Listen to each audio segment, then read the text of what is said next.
Good morning, everybody. Welcome to Indigo Tarot Odyssey. I'm so excited.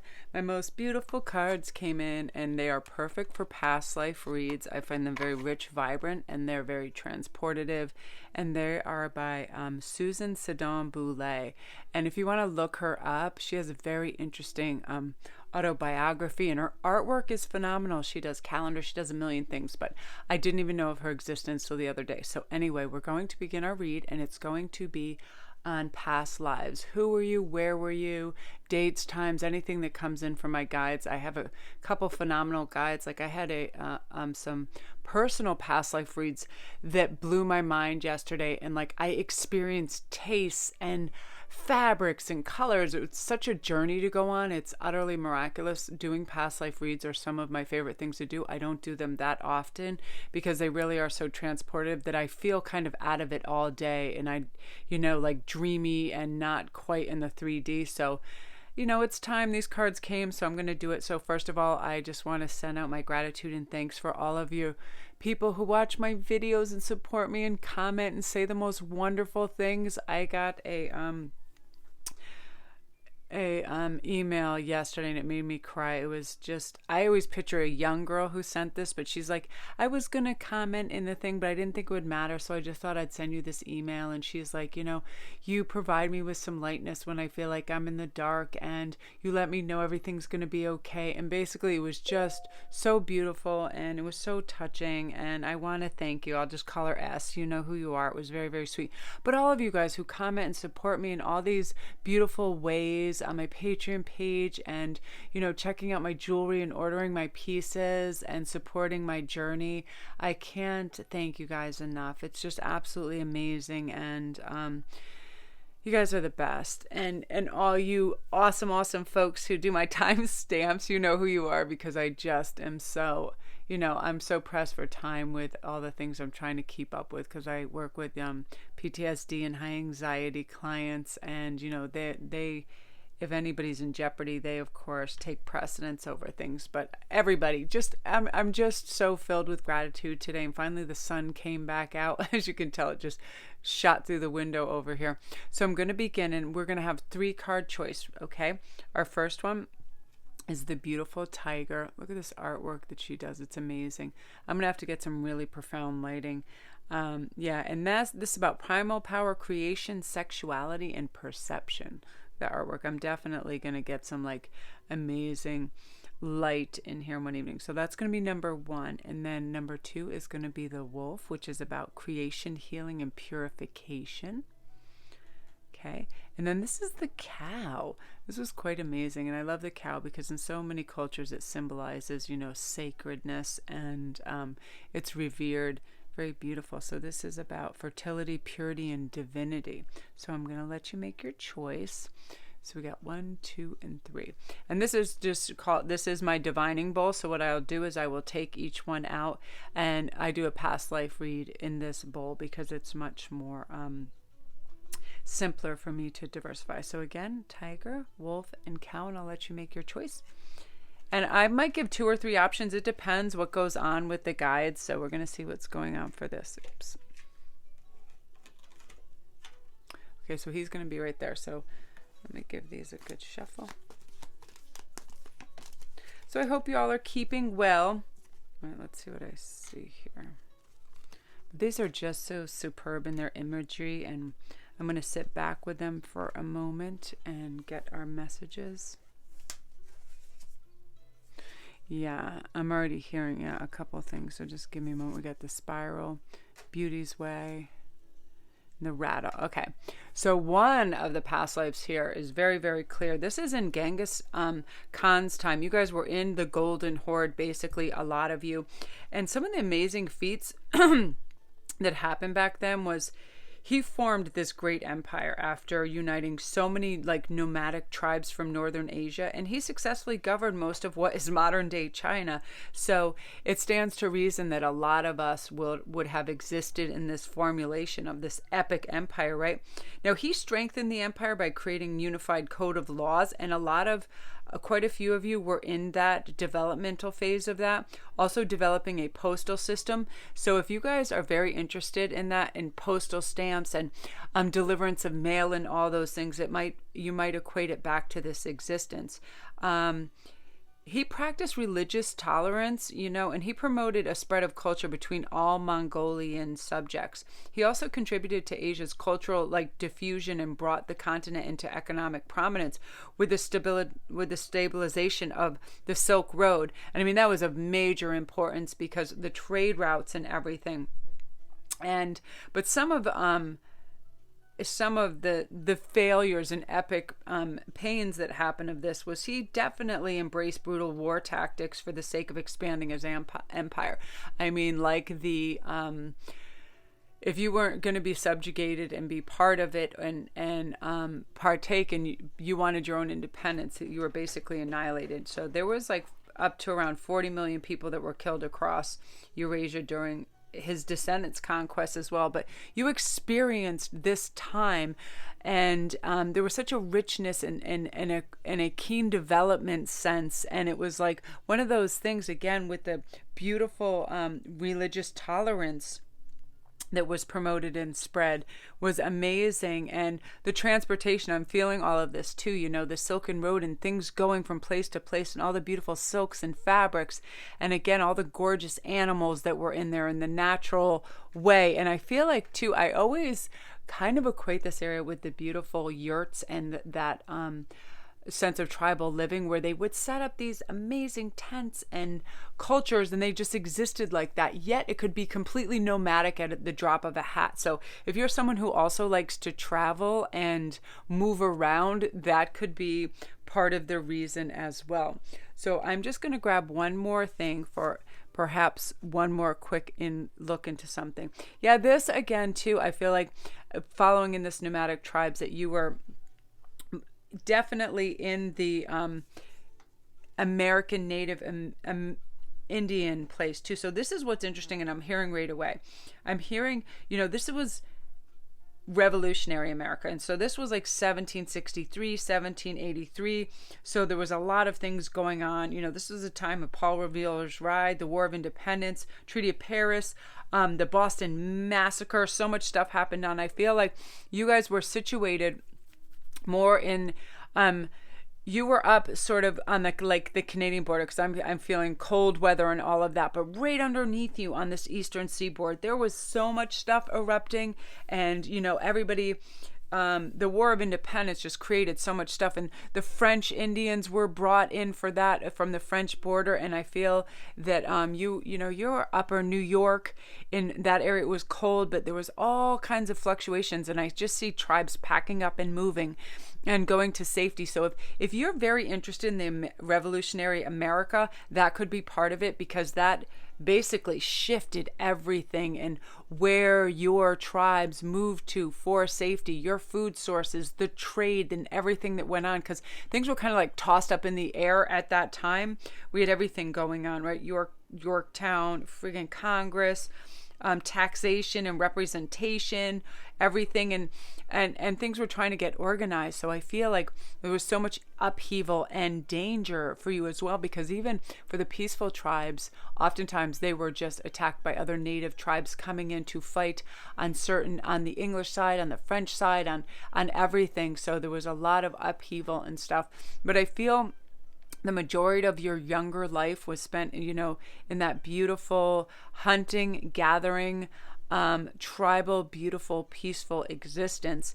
And then, you definitely had to change the channel when all this came about. And yeah, I just see all this movement of horses and packing up and tents and gathering of food, and there was a lot of retreat and hiding, and then going back out onto going into the forest and all these places. So yeah, two very interesting tribal nomadic existences for you. So beautiful energy, group one. I love that for you. If this resonates, please let me know. And don't forget to press like and subscribe if you're new, and the notification bell so you know when all the new videos come in. All my links are down below if you need a private read, a past life read. I mean, I love doing those. That's my new specialty. I have a wonderful connection and I get very vivid imagery, and I actually get clairgustance. I start to taste things and smell things, and I feel temperatures. It's very crazy. I don't do these that often publicly because, again, like I said, I get in a dreamy kind of whacked out state. So anyway, all my links are down below if you guys need any assistance in any way, shape, or form. Okay, so now we're going to go on to, we started with that. Where's our next one? The way I lay things down. Okay, so, oh, we started that. Okay, so now we're going to go on to the wolf. I know I try to place things so I can remember. See, I get really spacey when I do these because so much information comes through and my guides start to give me so much information that I have to really slow down because it gets a little, like I get inundated with imagery and temperatures and all kinds of things. It's a snake image. Wow. Okay. So we're going to start. Many paths. Luminous warrior. Okay, so we have many paths and luminous warrior. That might just fall behind there. I'm just going to put that up there. Okay, so with this, I'm already seeing a bunch of stuff. This is definitely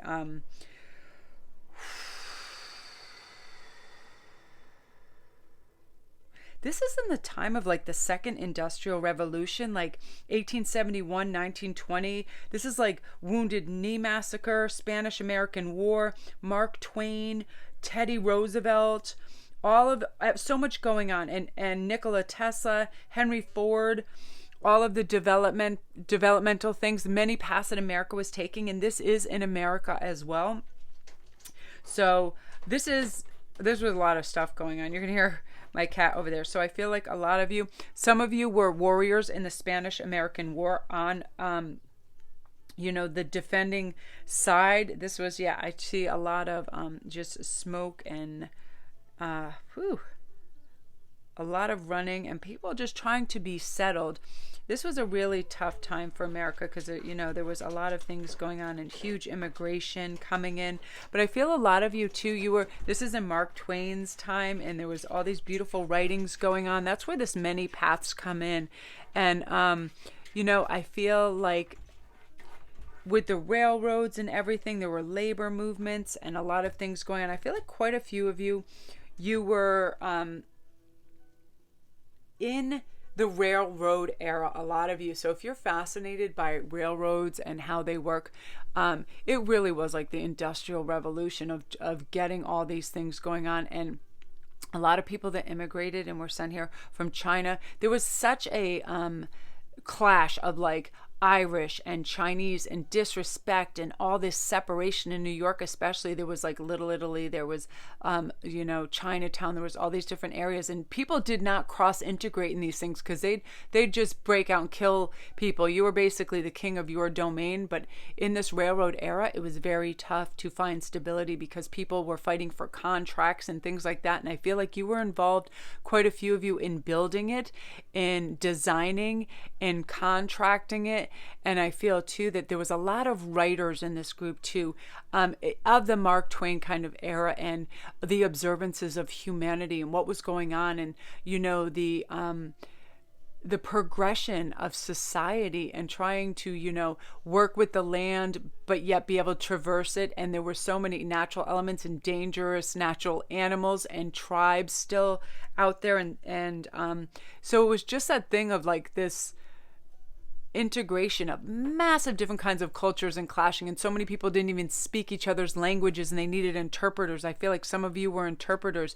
Some of you also would go, I feel like, not only interpreters, but you were sort of peacekeepers between certain cultures, because some of them just had absolutely no tolerance for one another for no reason, especially to the Chinese. They were so disrespected and they were called onions and all these things and just basically thought of as labor. Yet they brought amazing medicine, unbelievable medicine, but they also were known for opium. So people would go there for release and relaxation and go into these opium dens over on the you know, on the railroads, they would set up these things, and also high prostitution, things like that. But life was so cheap, and it was quite stunning to exist in this era. But again, yeah, everybody had formulated all kinds of different existences in this time. It was amazing.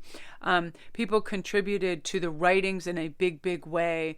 People were trying to learn out more and more about ways to do things economically in the railroad and the coal and that too. And I feel like some of you too in the Spanish American War, and you know, everybody wanted liberation and freedom and to be established. And this, I feel too, quite a few of you guys, you were medicine people too, along with the Chinese and the Eastern medicine was so progressive. They understood about qi, they understood about natural holistic medicine, mushrooms and things like that, so curative properties too. So a lot of you were involved in that, so that's amazing group too. If you're new to the channel, don't forget to press like and subscribe, and all my links are down below. Also press the notification bell so you know when all the new videos come out. And thank you guys, you know, for watching and subscribing and sharing. It's so wonderful. I mean, the channel's doing so well thanks to you guys and your support. And I'm trying to expand and try new topics and things. I've always loved this, but I didn't know what the interest factor would be. But then I had quite a few people that were saying, you know, we would love past life reads, and I'm really interested in them, and I feel like the communication with my guides is excellent for it. So again, all my links are down below. If you guys have any questions, come over and see me on Instagram too. I'm Sparquist11. I like to answer questions over there, and I can have fast interactions with people, so it's lovely. Okay, so now we're going to go on to the cow. This I love. I love how the cow is revered. I've got to get up trying to make things balanced. I just like to do it in this bowl. So what I'm going to do is take a few of these and give them a quick shuffle and see what's going on. Oh, wow. So look at that. Ooh, the alligator. Beautiful. And that's about opportunity, risk, fertility, and life. Nice. Then we have the caribou, cycle of life, rebirth, and abundance. Beautiful. These are remarkable. I'm going to do a deck review for this over on Patreon for everybody. If everybody wants to come see my Patreon channel, I'll read some of these and talk about them. I love this. Yeah, I'm already getting, ooh, beautiful. I had this come up, the spider, symbolism, protection, aid, and wisdom in a private read yesterday, and it was remarkable what I was able to garner. The jaguar is about wholeness, divinity, and rebirth. These are just ideal for past life reads. I find them very connective right away. Okay, so we have the child and the sun. Beautiful. Oh, I'm already hearing. Yeah.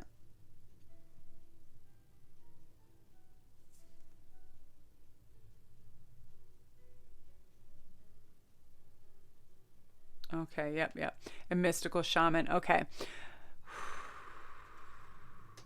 I'm hearing ancient Mayan and Aztec existences here too.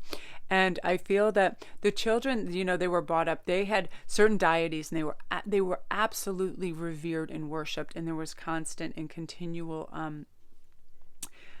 sacrifices made for them. And they were the sun people. Aztecs and Mayans, they worshiped the sun. You know, in that area of the world, the sun provided the crops and the food, and also, you know, the richness of that time in that era was absolutely remarkable. And I'm feeling like a lot of you guys in this things, I'm hearing maize and corn, and you were growers and you were agriculturally based people, and you knew how the seasons worked. And I feel like a lot of you too were early astronomers in this, because you were starting to have an understanding of the seasons and the ebb and flow of the waters, and any time of fallow versus feast, you know, when you knew there was less food, and how to store things and grains and use all this. And I feel like this, you had a special child too, that I feel like comes with you throughout your different existences. Your child that you had back then